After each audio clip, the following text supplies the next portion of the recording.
यह काम इंदिरा जी भी भारत के लोकतंत्र में नहीं कर पाई थी। दोस्तों, आज हमारे छत्तीसगढ़ में, बस्तर में जो वोटिंग हुई है वो हम सब को लोकतंत्र के प्रति हम सब के लोकतंत्र के प्रति आस्था का एक बहुत बड़ा प्रतीक है। बस्तर, जिसे दंडकारण्य क्षेत्र हम कहते हैं, प्रभु श्री राम जब वनवास में थे त्रेता के युग में, तो इसी क्षेत्र से सारे वानरों की, पक्षियों की, सभी प्रकार के प्रकृति के सहयोग लेते हुए रावण के अहंकार को इसी बस्तर क्षेत्र ने हराया था। इस बार पिछले विधानसभा चुनाव में भी कांग्रेस और भूपेश बघेल के अहंकार को इस क्षेत्र के लोगों ने जवाब दिया और आज जिस तरह का वोटिंग परसेंटेज है, कई विधानसभा क्षेत्रों में 80-85% तक लोकसभा चुनाव में जाने के आसार दिखाई दे रहे हैं, जो कि जनता जनार्दन के, हमारे बस्तरिया भाई बहनों के लोकतंत्र के प्रति दृढ़ आस्था को प्रकट कर रहा है। कांग्रेस नक्सलियों का पोषण करते आई है और कांग्रेस का राजनीतिक खात्मा नक्सलवाद को समाप्त करने के लिए भी जरूरी है। राजनीतिक रूप से कांग्रेस मुक्त भारत जितना जरूरी है, कांग्रेस मुक्त छत्तीसगढ़ भी, राजनीतिक रूप से कांग्रेस मुक्त छत्तीसगढ़ भी उतना ही जरूरी है। दोस्तों, हमारी भारतीय जनता पार्टी की विष्णुदेव साय जी के नेतृत्व में सरकार बनने के बाद महज 4 महीनों का लगभग समय जो हुआ है, उसमें 84 नक्सली इनकाउंटर में मारे गए हैं। 84 माओवादी इनकाउंटर में मारे गए हैं। ये स्पष्ट रूप से भारतीय जनता पार्टी के आदरणीय विष्णुदेव साय जी की सरकार के राजनीतिक इच्छा शक्ति को प्रकट करता है। भूपेश बघेल जी, अभी जो इनकाउंटर हुआ उसमें भूपेश बघेल जी इसे फर्जी इनकाउंटर कह देते हैं। दीपक बैज जी जांच की मांग करने लगते हैं। कांग्रेस की राष्ट्रीय प्रवक्ता सुप्रिया श्रीनेत्र जी नक्सलियों को शहीद बताते हैं। ये वही लोग हैं जो देश की सेना के पराक्रम पर भी सवाल उठा चुके हैं। पाकिस्तान में जो सर्जिकल स्ट्राइक हुई, एयर स्ट्राइक की गई, उस पर भी ये सबूत मांगकर हमारे जवानों के मनोबल को गिराने की दुष्चेष्टा करने वाले लोग हैं। जबकि आप सभी को ज्ञात है कि इमरान खान ने भी बाद में स्वीकार किया था कि सर्जिकल स्ट्राइक हुई थी। आज छत्तीसगढ़ में 29 नक्सली जो इनकाउंटर में मारे गए हैं, उस पर भूपेश बघेल जी ने फर्जी इनकाउंटर कहा, दीपक बैज जी ने जांच की मांग की, राष्ट्रीय प्रवक्ता सुप्रिया श्रीनेत्र ने नक्सलियों को शहीद बताया। जबकि जो 50 नक्सली पहले मारे गए थे, उसके संबंध में 8 अप्रैल को नक्सलियों के मध्य रीजन ब्यूरो केंद्रीय कमेटी ने जो पर्चा फेंका था, उसमें 50 उनके साथियों के मारे जाने की बात कही थी। 29 नक्सलियों का जो मुठभेड़ हुआ था, उस पर भी अभी नक्सलियों के कई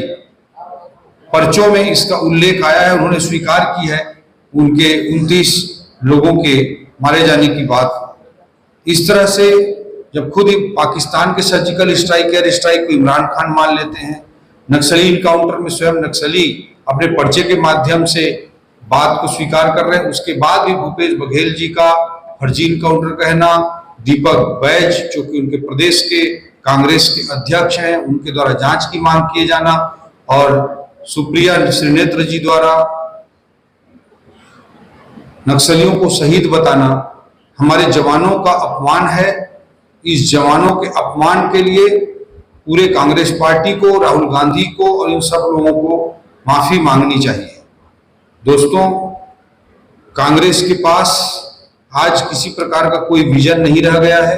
इसीलिए देश की जनता उनको पूरी तरह से नकार रही है। वहीं विष्णुदेव साय जी के नेतृत्व में हमने बहुत फोकस्ड वे में काम करना स्टार्ट किया है और जो आचार संहिता के पहले बड़ी मुश्किल से 3 महीने का हमको समय मिला था, उसमें हमारी सरकार ने पहले कैबिनेट में 18 लाख गरीबों के आवास को स्वीकृति देने का काम किया। हमारी सरकार ने महतारी वंदन योजना के माध्यम से 70 लाख से अधिक छत्तीसगढ़ की माता बहनों के लिए एक बड़ी योजना को प्रारंभ किया है आदिवासी भाई बहनों के वनांचल के साथियों की दृष्टि से 5500 रुपये प्रति मानक बोरा में तेंदुपत्ता के खरीदी का ऐलान किया है। लोगों के धान का जो विषय था उसमें 13,320 करोड़ रुपए धान के मामले में अंतर की राशि कृषक उन्नति योजना द्वारा हमारी सरकार ने जारी किया है। 2 वर्ष का बोनस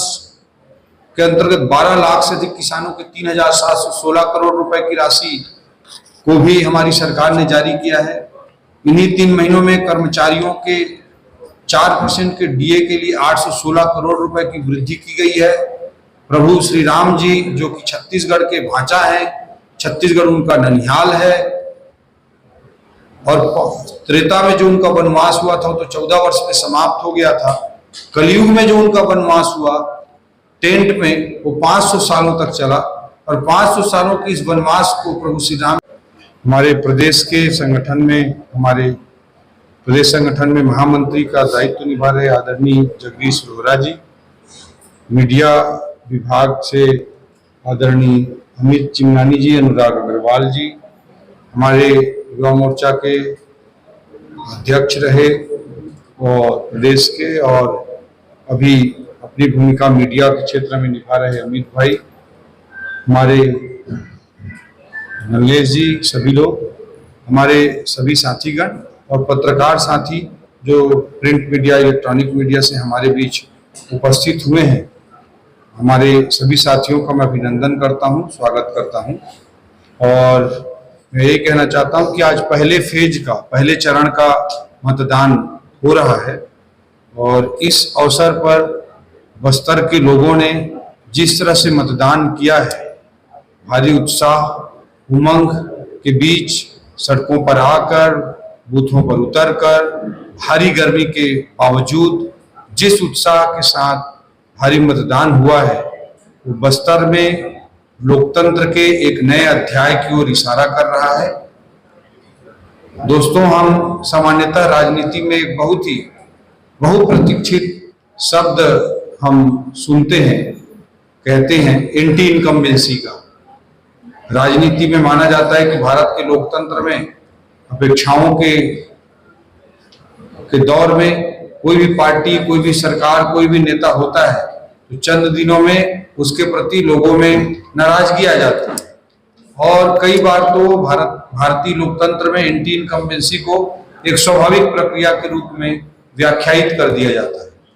लेकिन आदरणीय नरेंद्र मोदी जी ने भारत की राजनीति को एक नया शब्द प्रदान किया है, वह है प्रो इनकम्बेंसी का।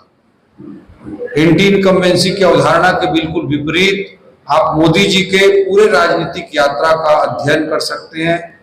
2001 में वो पहली बार चुनावी राजनीति में वे प्रवेश करते हैं, और उस दिन से लेकर आज तारीख तक के ग्राफ को अगर हम उनके राजनीतिक लोकप्रियता का एक ग्राफ खींचे, ग्राफ बनाए, तो पूरी तरह से वो अप ट्रेंडिंग ग्राफ होगा, जो कि प्रो इनकम्बेंसी के एक अलग राजनीतिक ट्रेंड को परिभाषित करता है।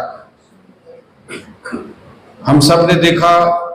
कि 2002 में गुजरात की जनता ने मुख्यमंत्री के रूप में उनके नेतृत्व को स्वीकार किया, 2007 में किया, हैट्रिक तीसरी बार 2012 में किया, 2014 में जब भारतीय जनता पार्टी ने उन्हें प्रधानमंत्री के रूप में देश का चेहरा बनाया, पार्टी का चेहरा बनाया, तो 30 सालों बाद 1984 के बाद पहली बार स्पष्ट बहुमत की सरकार भारत देश की जनता ने 30 सालों के गठबंधन के दौर को समाप्त करते हुए प्रदान किया।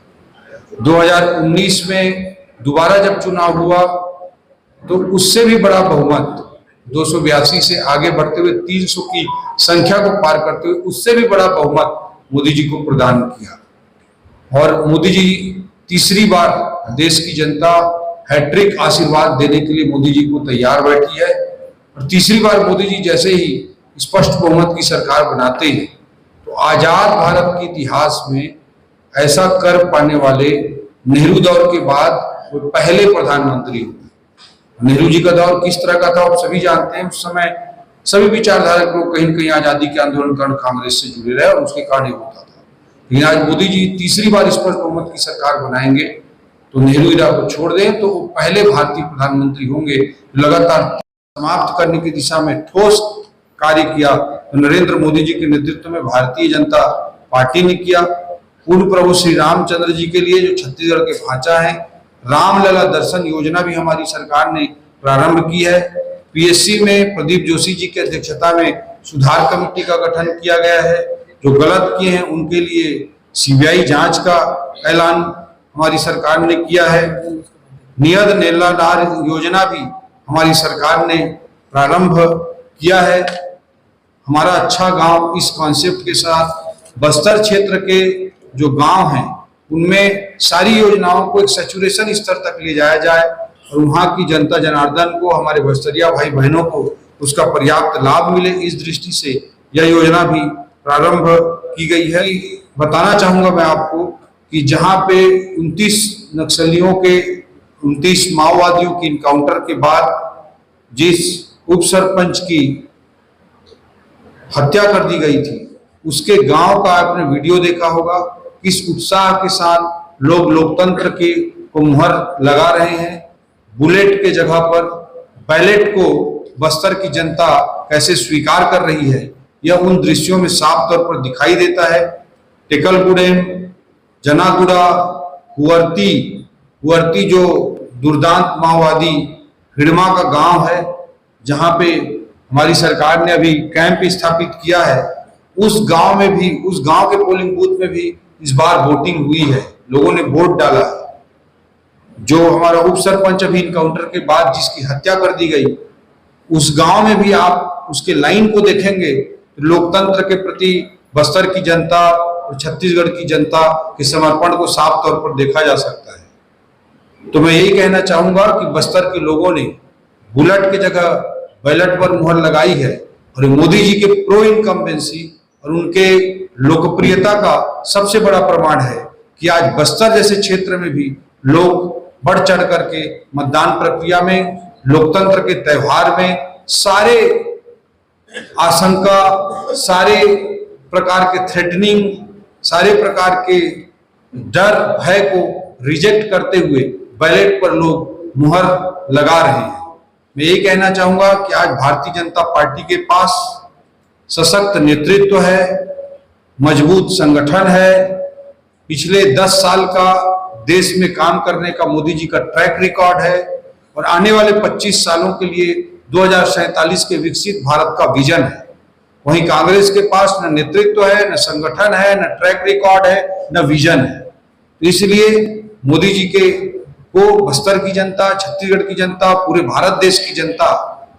हमारी पार्टी के पास जो मजबूत नेतृत्व, सशक्त संगठन, ट्रैक रिकॉर्ड और जो विजन है उसको मुहर लगा रही है और मोदी जी के को तीसरी बार प्रधानमंत्री बनाने के लिए बस्तर क्षेत्र की जनता और पूरे छत्तीसगढ़ की जनता जनार्दन पूरी तरह से तैयार है। आने वाले 26 तारीख को भी और 7 मई को भी छत्तीसगढ़ के लोग मोदी जी के समर्थन में बैलेट पर मुहर लगाएंगे और मोदी जी को अपना आशीर्वाद प्रदान करेंगे। जनता जनार्दन के लोकतंत्र में जनता ही असली मालिक होती है और उसी जनता जनार्दन के आशीर्वाद से पिछले 10 वर्षों में मोदी जी ने देश को एक नई ऊंचाई पर पहुंचाने का काम किया है और उसी जनता जनार्दन के आशीर्वाद से तीसरी बार वो देश के प्रधानमंत्री बन करके 2047 के विकसित भारत की नींव रखने की दिशा में महत्वपूर्ण काम जनता जनार्दन के आशीर्वाद से करेंगे और छत्तीसगढ़ की जनता जनार्दन इसीलिए 11 सीटों को 11 कमल के फूल के रूप में मोदी जी को अर्पित करने के लिए तैयार है।